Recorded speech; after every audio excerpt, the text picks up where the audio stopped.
আমি চ্যালেঞ্জ করছি অভিষেক ব্যানার্জিকে, ওদের পার্টি সুপ্রিমো, যদি ডিসেম্বর অবধি কেন যাচ্ছেন, ভোটের পর অবধি ওই ভাওতাবাজি দেখিয়ে যেরকম ভোট নেন সেটা করবেন না। আপনার যদি হিম্মত থাকে আপনি এই এপ্রিল মাসেই পুরো টাকা দিয়ে দিন, সেন্ট্রালের টাকা না দরকার নেই, আপনি পুরোই টাকা দিয়ে দিন। আমি আপনাকে কথা দিচ্ছি, আপনি যদি এপ্রিল মাসে টাকা দিয়ে দেন, আমি ভারতীয় জনতা পার্টির এমএলএ, আমি ভোট দেব। আপনাকে নিজেকে টাকা দিতে হবে, আর ওই টাকাগুলো কোথা থেকে আসবে সেটাও দেখার বিষয় আছে। একদম, যদি উনি বলে থাকেন যে এপ্রিল মাসের মধ্যে প্রধানমন্ত্রী আবাস যোজনার সমস্ত টাকা, 100 দিনের কাজের সমস্ত টাকা, বাংলার মানুষের যত বঞ্চিত আছে সমস্ত টাকা মিটিয়ে দেবেন, উনি ডিসেম্বর অবধি যাচ্ছেন কেন? তাহলে ওনার যদি এটা স্বপ্ন থাকে তাহলে উনি ডিসেম্বর অবধি যাচ্ছেন কেন? ওনাকে মিটান নেক্সট মাসের মধ্যে, 1 মাস সময় দিলাম, 1 মাস, তার মধ্যে যদি করে দেয় আমি ভোট দেবো। পার্সোনাল ডিটেলস কখনো সোশ্যাল মিডিয়াতে কেউ পোস্ট করতে পারে না, এবং সেখানে তার ক্যারেক্টার সেখানেই ধরা পড়ে, এবং ও তো ভয়ে ওইটাকে আবার ডিলিটও করে দিয়েছে। ও আসছে তো তমলুকে, খেলা তো ওর ওখানেই শেষ। কুণাল ঘোষ বলছে যে এই অভিজিৎ গঙ্গোপাধ্যায়কে হারানোর জন্য নিয়ে যাওয়া হয়েছে, সাবধান হয়ে যেতে বলছে অভিজিৎ গঙ্গোপাধ্যায়। আচ্ছা, ও মাল খেয়ে বলেছে নাকি? কুণাল ঘোষ বলেছে। ওটাই তো বলছি, মাল খেয়ে বলেছে নাকি? কুণাল ঘোষ। আরে বাবা, মাল খেয়ে বলেছে? এই বার্তাটা যে দিয়েছে যে অভিজিৎ গাঙ্গুলিকে নিয়ে যাওয়া হয়েছে হারানোর জন্য, ওটাকে মাল খেয়ে বলেছেন? উনি সারাক্ষণ তো খেয়ে থাকেন। দলের প্রধান মুখপাত্র অশোক দা। আরে আমি আমি আমার কেস, আমি অলরেডি 7খানা কেসে খেয়ে গেছি, জীবনে এখনো পর্যন্ত কাউকে কোনো ক্ষতি করিনি। আমি নাকি বোম সাপ্লাই করি, কেস দিয়েছে। আমি বন্দুক সাপ্লাই করি, কেস দিয়েছে। ওসব কেস খেতে অশোক দিনটা ভয় পায় না। শুনুন, আমি আপনাকে বলি, অভিজিৎ গাঙ্গুলিকে 2 লক্ষ ভোটে ওখান থেকে জেতাবো, এটা চ্যালেঞ্জ আমার। দেবাংশু ভট্টাচার্য রেখা পাত্রকে রীতিমতো টার্গেট করে তিনি বলছেন স্বাস্থ্যসাথীর সুবিধা নাই, তিনি তার পার্সোনাল ডিটেলস পোস্ট করেছিলেন, বিজেপির চাপে পড়ে তিনি ডিলিট করেছেন। আমার সঙ্গে রয়েছেন ময়নার বিধায়ক অশোক দিন্দা, তার সঙ্গে কথা বলবো। বলছি, আপনাদের লোকসভার প্রার্থী দেবাংশু ভট্টাচার্য। আমাদের লোকসভা প্রার্থী তো আমাদের অভিজিৎ দা, ও আবার কোথাকার প্রার্থী নাকি? ও ওখানে চটি চাটা দলের ওনার নাম দিয়েছে, ওকে আমরা প্রার্থী বলে মানিও নি আর মানবও না। তমলুক একটা শিক্ষিত এডুকেটেড লোকেদের জায়গা, সেখানে শিল্পায়নও আছে, সেখানে সব ধরনের লোক আছে, আর সেখানে সেই রকম জায়গাতে ওকে টিএমসি এরকম প্রার্থী দেবে ভাবতে পারিনি আমরা। সে তো তমলুকে, আর ওখানেই খেলা শেষ। বাংলাদেশ থেকে চুরি করা গান খেলা হবে, হ্যাঁ, সেটা করে বাংলাতে টিএমসি সেই গানগুলো চালিয়েছিল।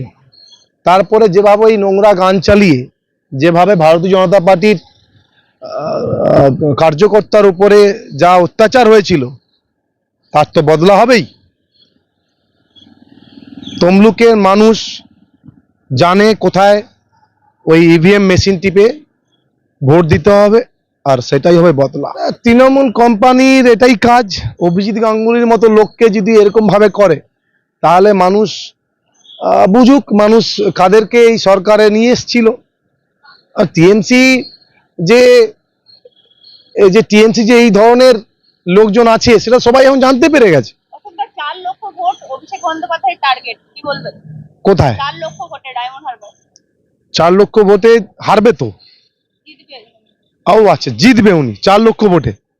হ্যাঁ, উনি তো নিজের পয়সা থেকে বার্ধক্য ভাতা দিচ্ছেন, আবার ডিসেম্বরে নাকি বলছে রাজ্য সেন্ট্রাল যা না দেবে আমরা সব দিয়ে দেবো ডিসেম্বরে। ভোটের আগে দিক, ভোটের আগে দিক, আমরা ভোট দেবো। বলছে কীর্তি আজাদ বলছে দিলীপ ঘোষের দাওয়ায় আমরা রেডি রেখেছি, কীর্তি আজাদ বলছে। দেখুন, উনি একটা ক্রিকেটার এবং আমার সিনিয়র ক্রিকেটার। আমি ভাবতে পারিনি উনি এখানে আসবেন। উনি যদি দাঁড়ানো থাকতো তাহলে নিজের এলাকা থেকে দাঁড়ালে ভালো হতো। আট ঘাট না বুঝে এখানে চলে এসছে বাংলাতে, এবং ভেবেছে উনি জিতে যাবেন। তো এটা আমি ওনার অ্যাজ এ ক্রিকেটার হিসাবে আমি ওনাকে, আমার সিনিয়র, আমি রেসপেক্ট করছি। অ্যাজ এ এইভাবে মানে কথাবার্তা ওনার বলা ঠিক হয়নি। এবং ইউসুফ পাঠানও বলেছে বাংলা বোঝাবো।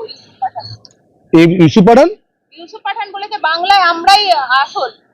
হ্যাঁ, বহিরাগতরাই তো আসল ওখানে। তো আজকে টিএমসি সারাক্ষণ আমাদের দিল্লি থেকে কোনো রাজনৈতিক আমাদের লিডাররা আসে, তারা টিকিট নিতে আসে না, তারা আমাদের লিডার। প্রধানমন্ত্রী যদি আসে, প্রধানমন্ত্রী সবার, উনিও এলে বলবে কিনা বহিরাগত, টিএমসি পার্টির লোক বলে। বাট টিএমসির পার্টি যে ক্যান্ডিডেটগুলো দিয়েছে, শত্রুঘ্ন সিনহা বহিরাগত, কীর্তি ভাই বহিরাগত, ইউসুফ পাঠান বহিরাগত, এবং টিএমসিরা ভোট করায় তারা সব রোহিঙ্গাদের নিয়ে এসে, তারাও বহিরাগত। সো বহিরাগত যারা বহিরাগত করে, তারাই বহিরাগতদের নিয়ে চলে। অতএব আমরা কোনো বহিরাগতদের নিয়ে চলি না, আমি আমাদের পার্টির লিডারদের নিয়ে আমরা চলি, এবং কোনো বহিরাগতকে সিট দেওয়া হয়নি। নরেন্দ্র মোদীর বিরুদ্ধে আজকে নির্বাচন কমিশনের শাসক দল দিল্লিতে, কি বলবেন? অবশ্যই যেতেই পারে, আইন আছে, সংবিধান আছে, সেখানে যেতেই পারে, সেটা নিয়ে কোনো সমস্যা নেই। বাট আমার একটাই কথা বলবো বহরমপুরের লোকেদের, যে আবার বহরমপুরটাকে সন্দেশখালী হতে দেবেন না। কারণ ওখানে সন্দেশখালীতে ওখানে নুরসাদ যেত না, আর এখানে ইউসুফ পাঠান জীবনে আপনার কাছে যাবে না। তাই যখনই যাবে শুধু ভোট নিতে যাবে, ভোট নেওয়ার পর কেল্লা পথে। সেই কারণেই বলছি বহরমপুরের মানুষদের একটু ভেবে চিনতে ভোট দেবেন। আর লোক বুঝে গেছে কাকে ভোট দিতে হবে। যাত্রা শেষ, টিএমসি শেষ।